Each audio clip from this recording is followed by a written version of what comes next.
Ah, good evening, ladies and gentlemen.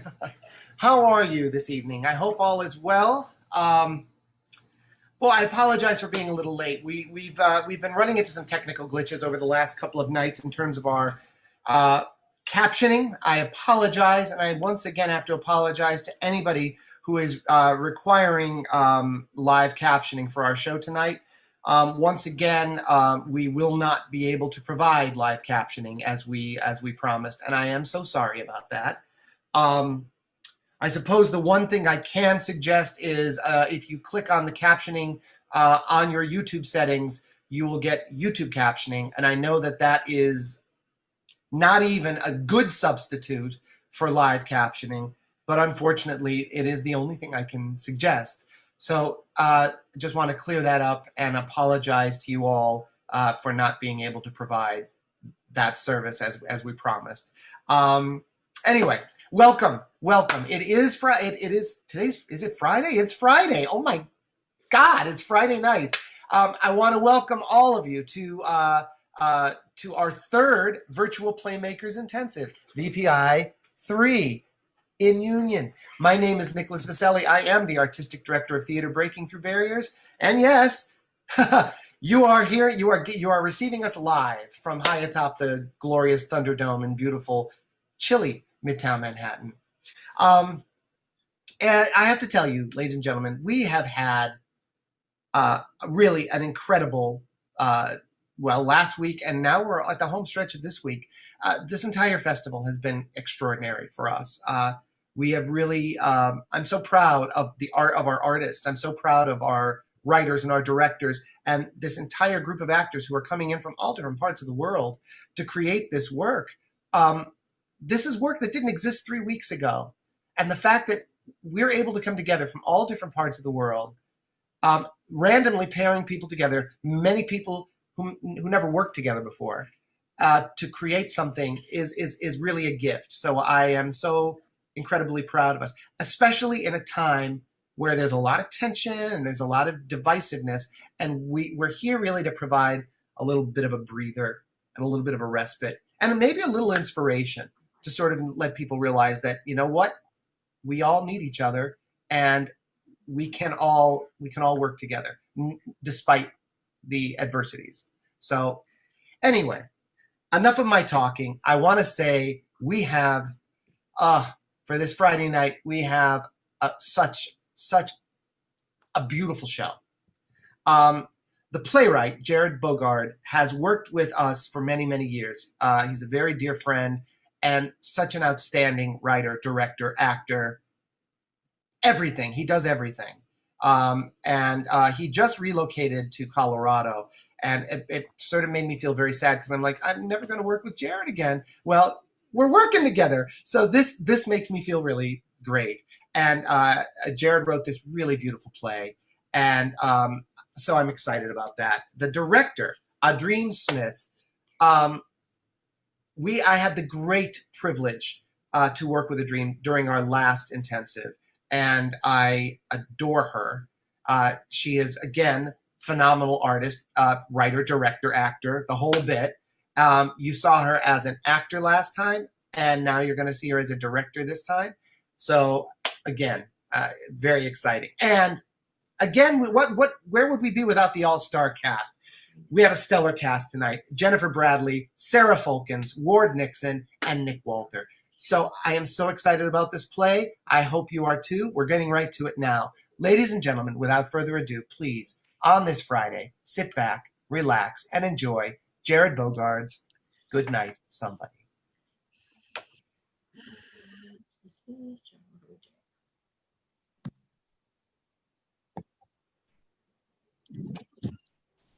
We can't see you. It's not great. I just think the drapes give depth. No, they do, but the light, it's backlighting you. But this is where the table is. You said you wanted people to see the new book set. Oh, I do, but if we can't see you, it's not a great trade-off. Do you have another light source? Another? Just tell me where to be already. I think it has to be the couch. Where we started. I never thought I'd be providing my own backdrop for one of these things. I know it's the worst. I'm a writer, not a damn Fine. interior decorator. Oh, Alice, do you have the order of events? The order I of do. events. I do. Did they not send it to you? I wasn't able to print it. No worries. I have it right here. If you want, we can go over the outline before your family joins the call. Yes, Les. She may divorce me when this call is over. We may as well stretch it out. Great. We'll just get the flow of it. The Institute for Children's Literature presents the 2020 Keats Award for Life Achievement. Oh, I'm getting goosebumps. Can we skim it, please? Of course. Here's just the main events. Starts with a speech from the president of the Institute. Then there's a video from the librarians for the Billions Book Initiative, a few short speeches, all from authors you've influenced, from their homes, boom, boom, boom. Oh, and then it's your big introduction, which is going to be like a Ken Burns style slideshow, narrated with the bio we worked on, your personal background, early work with Oliver. Then it spends a good deal of time on the Roland series, Roland Raccoon's influence on the larger culture. And they're using some of the pics you sent of you and Oliver in a studio. Oh, there's the one of you and Oliver's son, Christopher. Christopher. Yes. Chris is the young man joining us tonight. Oh, I'm sorry. I brain farted on his name, but the picture is everything.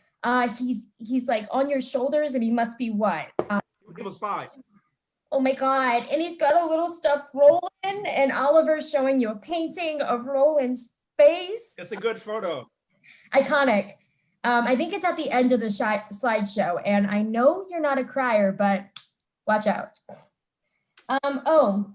Also towards the end, it talks about Oliver and it touches on his cancer. I hope that's okay. You can't discuss my career without talking about Oliver. Oliver deserves his time. Are my wife and godson online yet? They're in the waiting room. You ready?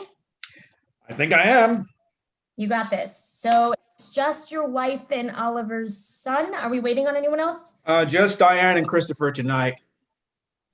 And tomorrow, the entire world. And tomorrow, the entire world. Hello, hello. Oh, hey, Uncle Fisher. I'm just, What you doing? Making dinner? yeah, you got me right as right as the baby needs to. What? No, I got it. Hi, Diane. I am. I'm talking to Fisher. It just started. Got your hands full there. No, it's not. I really. Okay, yeah, I guess I do. But I'm so excited to get to preview the big speech. So exciting! Are you nervous? Christopher, meet Alice. Hi, Christopher. We met before, actually, at your father's funeral. You were really busy. It's okay if you don't remember. No, yeah, I remember now. It's good to see you. I think I see your little one in the background there. Yeah. I only got to meet your dad a handful of times, but when I did, all he could talk about was how excited he was to be a grandfather.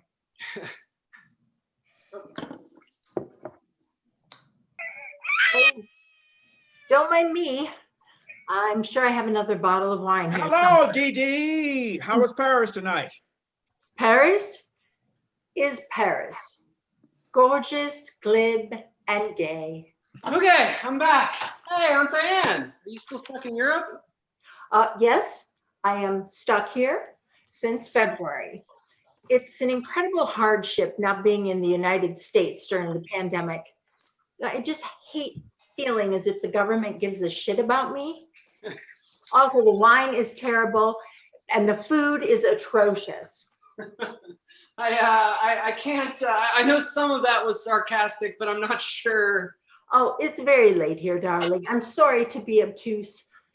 Fisher, are we here to listen to a speech or? Yes, this will be the speech I read at the ceremony tomorrow evening. I'm a little nervous. Oh, hot, fuck, oh, hot, no, I'm fine. Yeah, it's ready. You just have to let it cool. Christopher, honey, we understand if you can't do this tonight. Tomorrow morning is fine. What? No, no, I'm good. Just gonna go into the bedroom where it's quiet. I'm working from home. Sarah still got her spot at BuzzFeed, thank God, but their entire staff is from home too. Plus full-time childcare, so we don't even know what day it is most times. But I'm not missing this. I have a question for you before you begin. What kind of feedback are you looking for here? Because you've never asked for it before. All the things are virtual this year. Being so cut off has me feeling a little more vulnerable. I never thought I'd see anything like this in my lifetime. Oh, and how tired are we of saying that this year? Take it away, my love. Okay, here goes.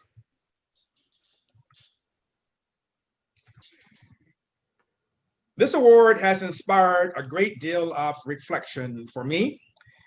It professes a recognition of achievement over a lifetime. Looking over my life and at what I have achieved, it feels odd that I should be standing up here alone, not only because my illustrator Oliver Saltzman was more than half of every book which bears my name, but also because there is nothing in my life which is good that I have done alone. If we are to celebrate my contributions to children's literature, it's right that we recognize the people who made my contribution worthy. The readers, the families, publishers, and librarians who loved Roland and let him into their homes and into their hearts. Without you, I am just another ink-stained daydreamer, because without a listener, there's no story. A thing exists only by virtue of being witnessed to exist. And I have been so fortunate. My books have gone farther and been read more than I or any author should ever dare dream. Yet,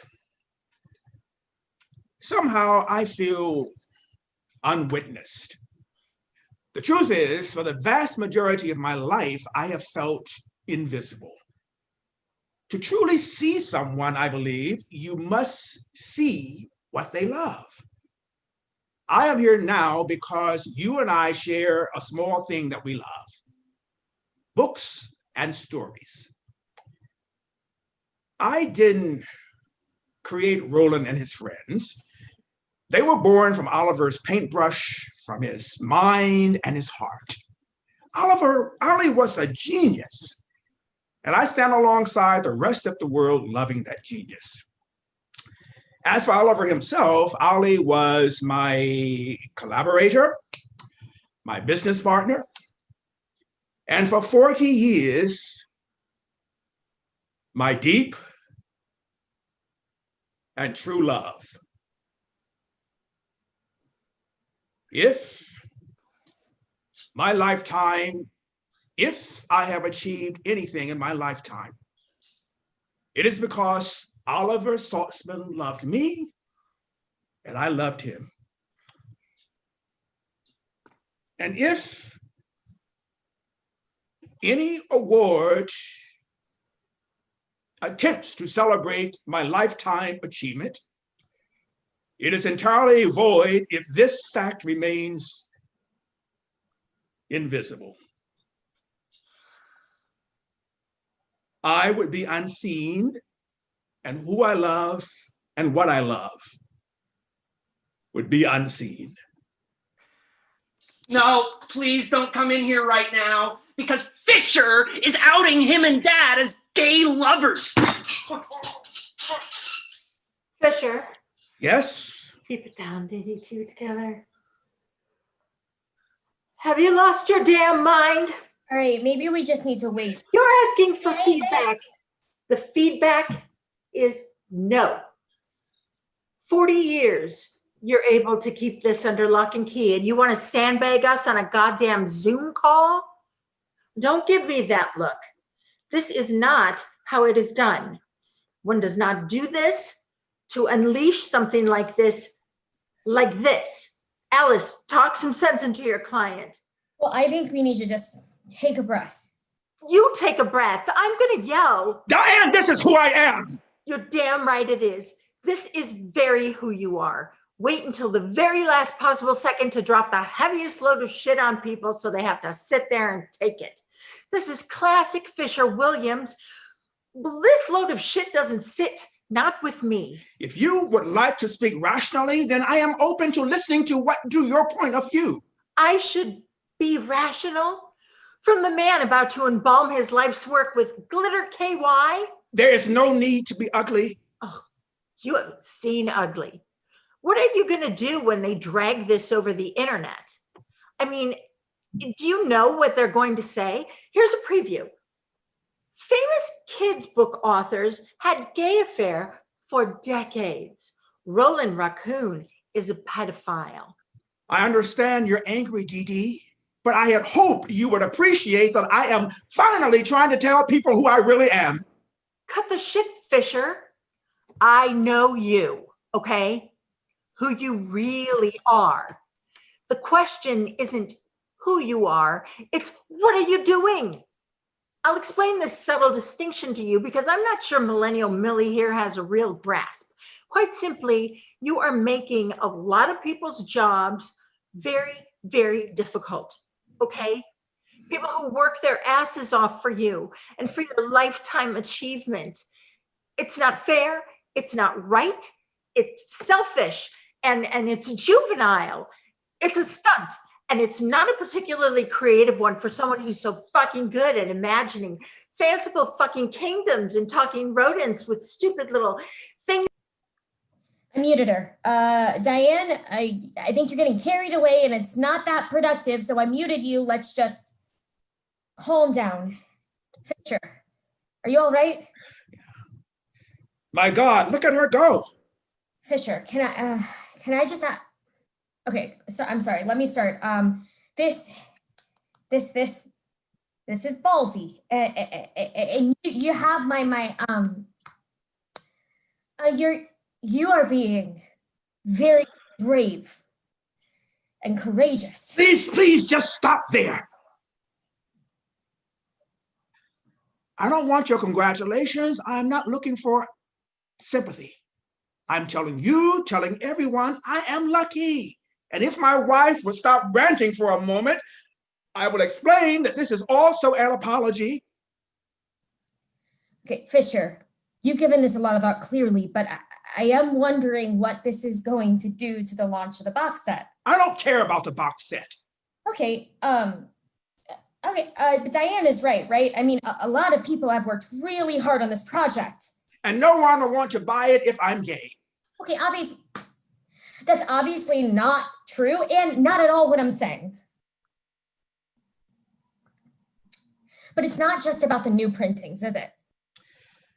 I expected this. Let's get it all out there. Go ahead. Well, the Netflix deal comes to mind. It's definitely not in stone. Okay, and? Disney on Broadway is still talking. Fine, and? The product tie-ins at Walmart. You're grasping at straws. Pretty profitable straws. These are huge deals. God, what about Oliver? You have no right to tarnish Oliver's legally. You misspelled legally, and yes, I do. You know Oliver left me his entire copyright control. Oh, legacy.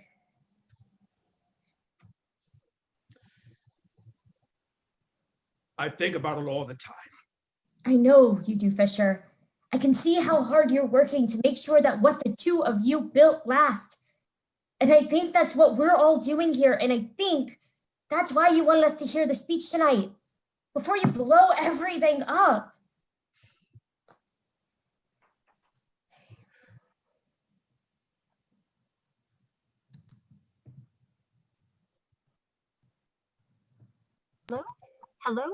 Hello?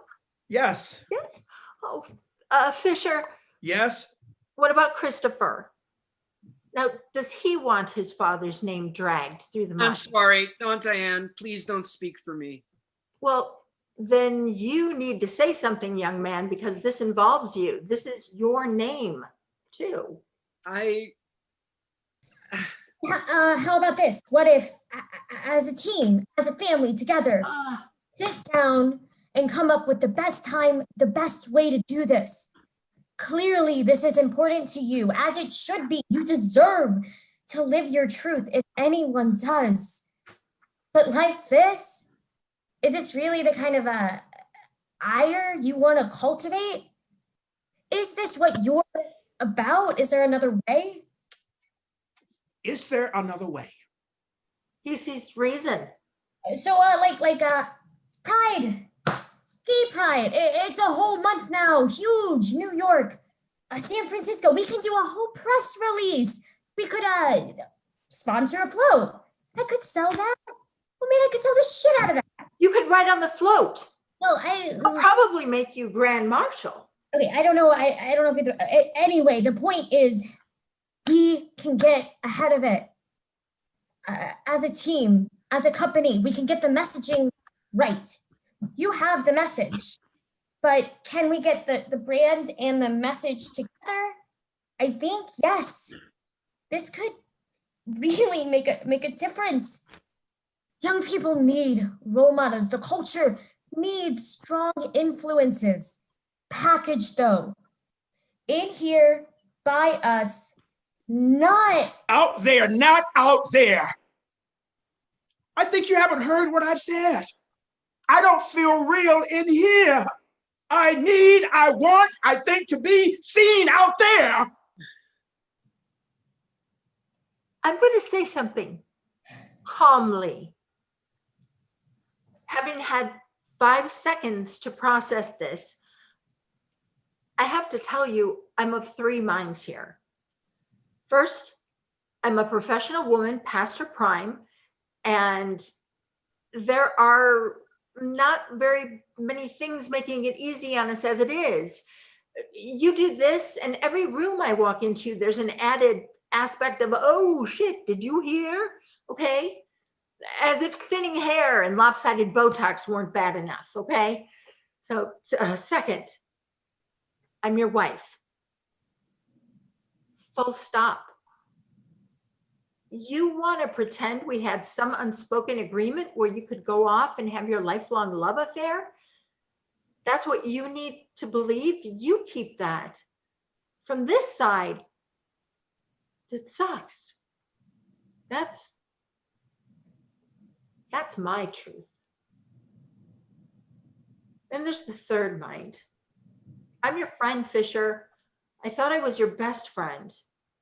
And even though you didn't tell your best friend, I'm so goddamn happy for you. I'm proud of you. So what is that? It's like 2 fuck yous and a right on sister. Alice is right.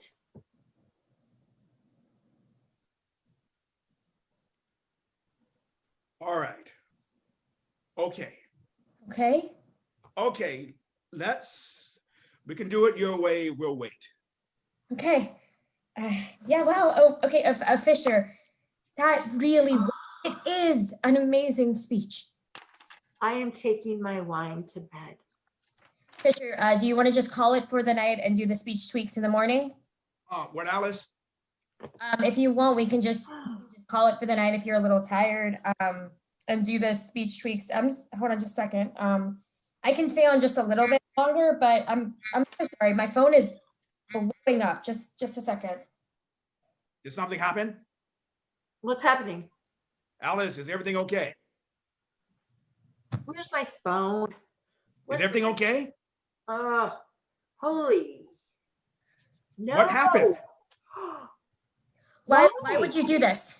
Why would you leak it? Do what? What is it? Leak what? It's all out there. What is out there? Not about this. About this speech. It's trending on Twitter. It's on Facebook. It's everywhere. It's out there? I'm of 10 minds. But I didn't tell anyone, not about the speech, just you. Fisher Williams to come out at CLI's Lifetime Achievement Ceremony. Roland the raccoon is gay. Children's book author comes out of the closet at 70. What the hell is happening? I did it. What? I used Sarah's BuzzFeed access. Huh.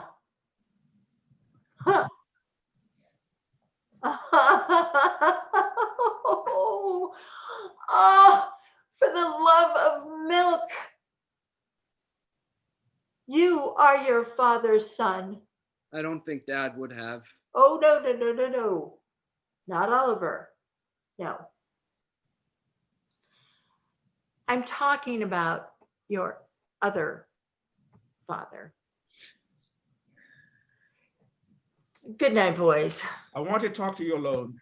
Yes. To Christopher. Oh, I can just go on mute. Good night, Alice. Please hang up.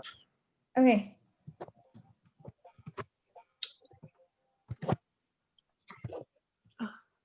Why did you do this, Christopher, son? Why did you do this?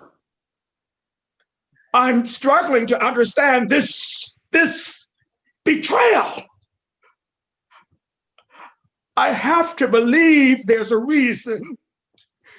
You're angry, you're upset, but you're like family. No, don't say that. Don't say what? Don't say we're like family. But Christopher.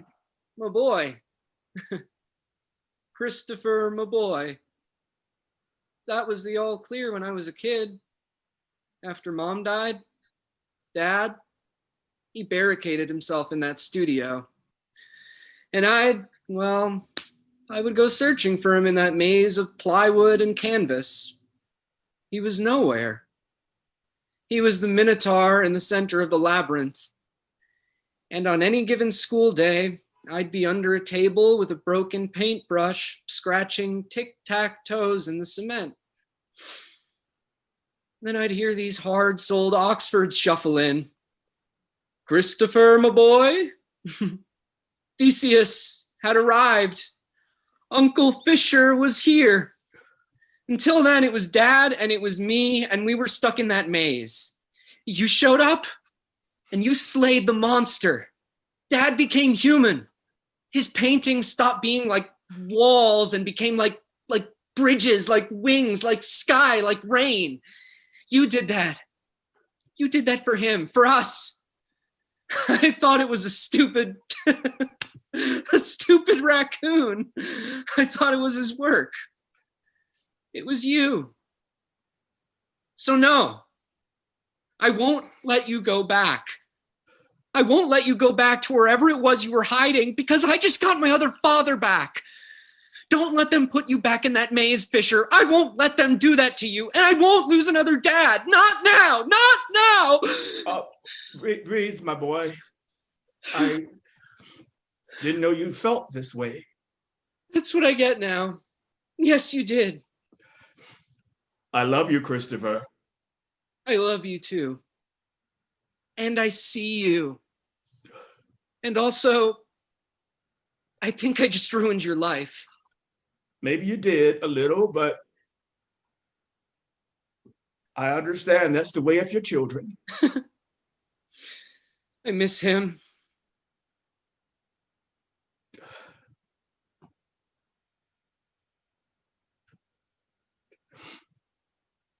Me too.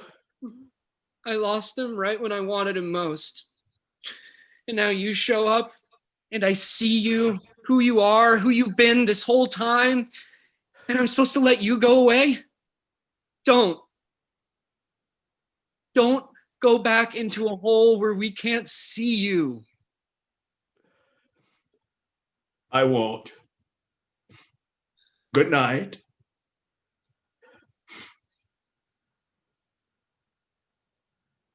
Good night, my boy. Good night, Dad.